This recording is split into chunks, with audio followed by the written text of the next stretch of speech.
Grabe, napaka-solid at legit talaga ng aking battery. Sa ganyan load, kahit yung rice cooker at electric kettle, buong bahay gumagana, may ilaw nakasindi. Ayun yung aking load sa bahay. 1,000 plus. Sa inverter naman, 1,268. Ang lakas. Pero kasi kulang yung aking solar panel. Ayan, 23 ampere lang yung harvest ko.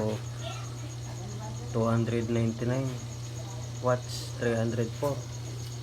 Hindi kasi ganong maaraw, ganyan lang yung araw.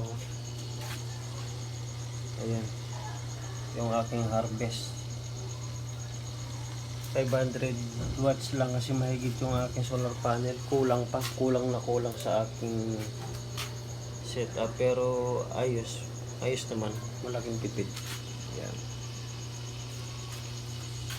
Dito sa aking maliit, ayan,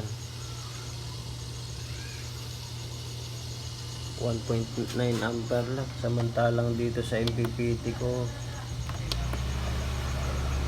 23 ampere.